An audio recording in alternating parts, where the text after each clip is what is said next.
여러분, 지금 저 멀리 중동 바다 위에 전 세계 에너지의 한 20%가 갈 곳을 잃고 둥둥 떠 있다는 사실 알고 계셨나요? 진짜 상상하기 힘든 규모죠. 맞아요. 그 호르무즈 해협이라는 좁은 바닷길에 무려 150척이 넘는 거대한 유조선이랑 천연가스 운반선들이 닻을 내린 채 멈춰 있습니다. 엔진은 꺼져 있고 그 안에 실린 수백만 배럴의 에너지는 목적지를 잃은 거죠. 네, 그야말로 바다 위의 주차장이 되어버린 셈입니다. 그러니까요. 오늘 우리는 이 얼어붙은 바다의 풍경이 어떻게 꼬리에 꼬리를 물고 여러분의 퇴직연금 계좌와 동네 마트의 영수증을 초토화시키고 있는지 자, 한번 파헤쳐보죠. 좋습니다. 사실 일상적인 뉴스에서는 단순히 유가가 올랐다 정도로 다루고 넘어가겠지만 2026년 3월 현재 글로벌 금융시장을 덮친 이 충격파는 그렇게 단순하지가 않거든요. 맞아요. 전혀 단순하지 않죠. 네, 에너지 공급망의 물리적인 마비가 전 세계적인 물가 상승을 다시 멱살 잡고 끌어올리고 있고요. 그로 인해 금리를 내려야 할 중앙은행들은 완전히 마비되었고 거대 자본들은 생존을 위해 극단적인 포트폴리오 재편에 나서고 있습니다. 와, 정말 도미노처럼 무너지는 거네요. 근데 그 수많은 보고서와 데이터들을 펼치기 전에 여러분께 분명히 짚고 넘어갈 것이 하나 있습니다. 네, 아주 중요한 부분이죠. 오늘 다룰 자료들의 진원지는 2026년 2월 말부터 본격적으로 격화된 미국, 이스라엘 그리고 이란 사이의 군사적 갈등입니다. 아주 민감하고 정치적인 이슈잖아요. 네, 해석하기에 따라 굉장히 논쟁적인 주제가 될 수 있습니다. 그래서 저희는 오늘 철저하게 그 정치나 이념이라는 겉옷은 벗어 던질 겁니다. 저희는 어느 쪽의 입장도 지지하지 않으며 오직 원본 자료에 담긴 객관적인 경제적 사실관계, 딱 그것만을 투명하게 전달할 겁니다. 맞습니다. 철저한 데이터 기반의 접근이 지금 그 어느 때보다 필요한 시점이니까요. 시장은 이미 패닉과 이성적인 재조정의 경계선에 서 있습니다. 자, 그럼 가장 심각한 진원지부터 들여다보죠. 아까 제가 150척의 배가 멈춰 있다고 했는데 이게 단순한 지정학적 불안감 정도가 아니잖아요. 네, 물리적으로 글로벌 경제의 메인 대동맥이 꽉 막혀버린 겁니다. 그러니까 글로벌 경제의 메인 수도관이 콱 막혀버린 상황이라고 할까요? 전 세계 석유와 액화천연 가스, 그 LNG의 약 20%가 호르무즈 해협을 통과해야 하는데 2월 28일 공습 이후 이곳이 사실상 봉쇄되었습니다. 여기서 흥미로운 점은 이 상황이 가격에 미치는 영향을 보면 수요 공급의 원칙이 얼마나 무자비하게 작동하는지 알 수 있다는 거예요. 브렌트유 가격 흐름을 한번 보죠. 네, 어땠나요? 배럴당 60달러 선에서 아주 안정적으로 움직이던 유가가 단숨에 112달러를 돌파했습니다. 장중 한때는 무려 120달러 선까지 육박했고요. 헉, 120달러요? 거의 2배 가까이 뛴 거네요? 맞습니다. 3월 한 달 평균으로만 90달러를 기록할 것으로 예상되는데요. 이것을 더 큰 맥락과 연결해 보면 원유 공급망은 저스트 인 타임, 즉 재고를 최소화하고 필요할 때마다 바로바로 공급받는 시스템으로 돌아간다는 게 핵심입니다. 아, 창고에 쌓아두고 쓰는 게 아니라는 거죠? 그렇죠. 배가 일주일만 지연되어도 전 세계 정유 공장의 가동 일정이 꼬입니다. 당장 내일 인도되어야 할 원유가 사라지니 트레이더들은 웃돈을 주고서라도 시장에 남은 물량을 싹쓸이하러 드는 거죠. 그렇게 비싸게 만들어진 기름은 곧바로 주유소 가격표를 갈아치우게 되고요. 데이터 보니까 미국 주유소 기름값이 갤런당 2.92달러에서 한 달 만에 3.84달러로 수직 상승했더라고요. 네, 소비자들에게는 당장 피부로 와닿는 충격이죠. 그런데 여기서 정말 흥미로운 부분은요. 우리가 진짜 두려워해야 할 지점은 출퇴근 주유비가 몇만 원 더 든다는 게 아니라는 겁니다. 원유는 모든 경제 활동의 그 기초 체력이잖아요. 정확합니다. 물류 트럭이 움직이는 비용이 뛰면 마트 진열대에 있는 식료품 가격표와 바뀌죠. 공장을 돌리는 전기세가 오르면 거기서 생산되는 공산품 가격이 전부 오릅니다. 내 집 주방에 당장 물이 안 나오는 타격을 입는 거네요. 에너지 쇼크가 인플레이션이라는 거대한 쓰나미로 변해서 우리 삶을 덮치는 거잖아요. 그리고 그 쓰나미가 각국 중앙은행들의 심정부를 강타했습니다. 중앙은행의 목표는 물가를 안정시키고 경제 성장을 돕는 건데 지금 발표되는 지표들을 보면 그야말로 악몽입니다. 악몽이요? 지표가 얼마나 안 좋길래요? 미국의 2025년 4분기 GDP 성장률을 보면 0.7%에 불과합니다. 물론 연말 정부 셧다운 여파로 1.16%포인트 타격을 입은 기저효과가 있긴 하지만 그걸 감안해도 경제가 확 식어가고 있다는 건 부정할 수 없죠. 게다가 고용지표는 더 처참하잖아요. 일자리는 9만 2천 개나 증발했고 실업률은 4.4%로 올라갔어요. 네, 바로 그 부분입니다. 이거 약간 자동차 가속 페달은 바닥에 꽉 들러붙어서 물가는 미친 듯이 올라가는데 브레이크에 해당하는 경제 성장은 고장나서 멈춰버린 거 아닌가요? 이른바 스태그플레이션에 공포가 덮친 거죠. 정확한 비유이십니다. 그 모순적인 상황 때문에 전 세계 중앙은행들이 이른바 얼음 상태에 빠져버렸어요. 조종석에 앉아 있으면서도 아무 버튼도 누르지 못하고 있죠. 에서 3.75% 사이로 동결했는데 투표 결과가 11대 1이었습니다. 사실상 만장일치로 우린 지금 움직일 수 없다고 백기를 든 겁니다. 연초만 해도 올해 금리 여러 번 내릴 거라더니 이제 기대감이 최대 1회로 쪼그라들었잖아요. 근데 잠깐만요. 여기서 제가 연준 입장에 대해 반론 하나 제기해 볼게요. 네, 어떤 점이죠? 연준 제롬 파월 의장은 최근 기자회견에서 지금 상황을 두고 1970년대 수준의 진정한 스태그플레이션은 아니다라고 명확히 선을 그었잖아요. 펀더멘털은 강하다면서요. 네, 그런 발언이 있었죠. 하지만 일자리는 줄고 물가는 뛰는데 금리를 내리지도 올리지도 못하는 거면 사실상 정책적으로 마비된 것 아닌가요? 파월 의장 말이 그냥 시장 패닉 막으려는 포장지처럼 들리거든요. 이건 중요한 질문을 던지게 하죠. 파월 의장의 발언은 시장 심리 관리 차원일 수밖에 없습니다. 하지만 데이터의 메커니즘을 뜯어보면 연준은 명백한 진퇴양난, 즉 스태그플레이션적 교착 상태에 갇혀 있습니다. 진퇴양난이요? 네, 만약 경제를 살리기 위해 교과서대로 금리를 내린다고 가정해봅시다. 시중에 돈이 풀리겠죠. 그런데 지금 물가가 오르는 건 돈이 부족해서가 아니라 중동의 바닷길이 막혀서 기름이 안 오기 때문입니다. 아, 돈을 풀어봤자 불붙은 인플레이션에 기름 붓는 꼴이 되네요. 그럼 반대로 물가 잡겠다고 금리를 확 올려버리면요. 가뜩이나 헐떡이는 0.7% 성장의 경제 숨통을 아예 끊어버리게 됩니다. 기업들은 투자를 멈추고 대규모 해고를 시작하겠죠.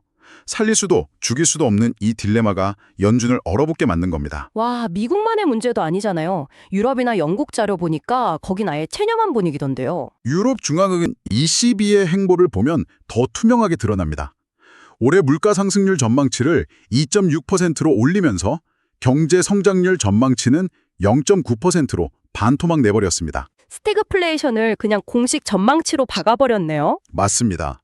영국의 영란은행 역시 4년번 만에 처음으로 9대 0 만장일치로 금리 동결을 기록했고요. 글로벌 3대 중앙은행이 모두 중동 바다만 멍하니 쳐다보는 형국입니다. 그래서 이게 다 무슨 의미일까요? 주식 투자자들 입장에서는 서늘한 현실을 마주한 거죠. 아, 경제가 힘들어져도 중앙은행이 우릴 구원해 줄 거란 기대는 접어야겠구나. 네, 금리 인하라는 달콤한 환상이 붕괴되면서 시장이 발작을 일으켰죠. 다우존스 지수가 3월에만 약 6% 하락해서 2022년 이후 최악의 달이고요. 시장 전체가 4주 연속 곤두박질을 치고 있습니다. 여기서 주목해야 할 건 대형주가 아니라 중소형주 중심의 러셀 2000 지수입니다. 주요 지수 중에서 가장 먼저 고점 대비 10% 하락을 의미하는 조정장이 진입했거든요. 왜 하필 중소형주가 먼저 타격을 입은 거죠? 대기업들은 현금도 많고 싼 이자로 돈을 빌려놔서 버틸 체력이 있습니다. 하지만 중소기업들은 당장 은행에서 비싼 이자로 돈을 빌려 사업을 굴려야 하니까요. 높은 금리가 오래 갈 것이라는 공포가 직격탄을 날린 겁니다. 이자가 무서워서 쓰러지는 거군요. 잠깐만요. 여기서 제가 데이터를 보다가 정말 흥미로운 약간 소름 돋는 모순을 발견했어요. 어떤 모순이죠? 보통 전쟁 터지고 인플레이션 오면 종이돈 가치가 떨어지니까 사람들은 안전자산인 금이나 은으로 몰려가야 하잖아요. 그렇죠. 그게 전통적인 교과서 논리죠. 근데 자료 보니까 금값은 5%, 은값은 무려 10%나 폭락했어요. 세상이 이렇게 난린데 금을 던져버린다. 이게 도대체 어떻게 된 일이죠? 그게 바로 이번 사태의 핵심 메커니즘을 찌르는 완벽한 질문입니다.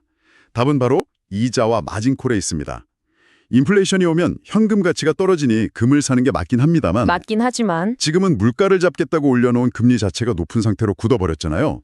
국채나 예금에 돈을 넣으면 안전하게 4에서 5% 이자를 따박따박 받습니다. 반면 금덩이는 10년을 금고에둬도 이자를 안 주죠. 아하, 5% 확정 수익을 포기하면서까지 금을 들고 있을 매력이 없다는 거네요.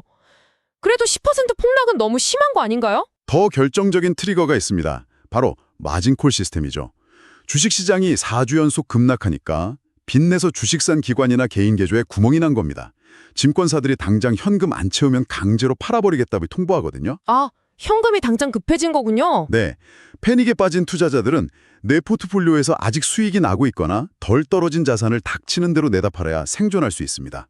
그 유탄을 금과 은이 맞은 거죠. 억지로 금을 매도하는 극도의 유동성 쥐어짜기 현상입니다. 정말 끔찍한 연쇄 반음이네요. 주식도 위험하고 믿었던 금은방마저 털리는 대혼란의 시기입니다. 그럼 똑똑한 투자자들, 그 거대 자본은 지금 어디로 피신하고 있나요? 자금의 거대한 대이동이 시작되었는데요.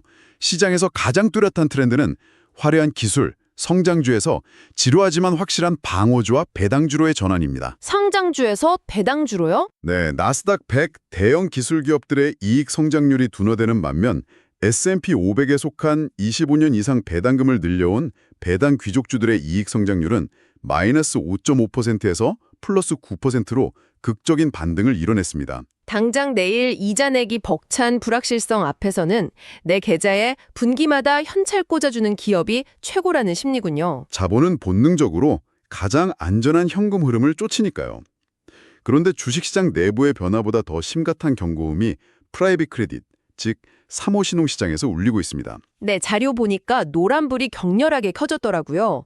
블랙록, 모건 스탠리, 블랙스톤 같은 월스트리트 거물들이 자신들의 3호 신용펀드에 환매 제한을 걸었던데요. 네, 매우 이례적인 상황이죠. 아니, 환매 제한이면 내가 은행 가서 내 돈 좀 뺄게요 했는데 문 잠그고 안 내주는 거랑 똑같은 거잖아요. 인류 금융사들에서 대체 왜 이런 일이 벌어지는 거죠? 3호 신용은 은행 대출이 힘든 중견기업 등의 돈을 빌려주고 높은 이자를 받는 시장인데 대부분이 변동금리로 이루어져 있습니다. 기준금리가 치솟으니 기업들의 이자 부담이 2배, 3배 폭등한 거죠. 헉, 그럼 부도 위험이 커지겠네요? 맞습니다. 기업들이 이자를 못 갚을 위기에 처하자 겁먹은 투자자들이 일제히 돈을 빼달라고 한 겁니다. 펀드 매니저들은 당장 돌려줄 현금이 없으니 멀쩡한 자산까지 헐값에 던져야 하는 상황이 된 거고요. 투매가 일어날 뻔했군요. 네, 그걸 막기 위해 아예 펀드 셔터를 강제로 내리고 문을 잠가버린 겁니다. 호르무즈 해협에서 막힌 바닷길이 돌고 돌아 월스트리트 금고문까지 잠가버렸네요.